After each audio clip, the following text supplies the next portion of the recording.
Hello all, welcome back to VH in German channel మీకు స్వాగతం. So ఇప్పుడు ఎవరైతే ఏపీఎస్ కి అప్లై చేస్తున్నారో మీకు కాలేజ్ అనేది H+ లో ఉందా, H- లో ఉందా అని చూసుకుంటారు కదా. సో అనాబిన్ డేటాబేస్ లో. సో ఇప్పుడు March 15 నుంచి ఇంకో కొత్త అప్డేట్ వచ్చింది అనమాట ఏపీఎస్ కి. ఎవరైతే బ్యాచిలర్స్ కి వస్తున్నారో వాళ్ళకి 70% అనేది ఉండాలంట 12th సర్టిఫికేట్ లో. సో ఇది March 15 నుంచి అమల్లోకి వస్తుంది. ఈ ప్రాసెస్ అనేది అప్లై చేస్తారు.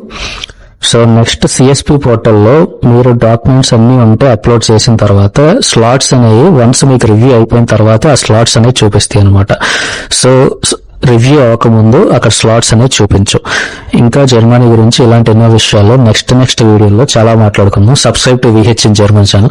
VH in German channel subscribe చేసుకుని నోటిఫికేషన్ బెల్ ఐకాన్ నొక్కడం మర్చిపోకండి. Thanks for watching this video.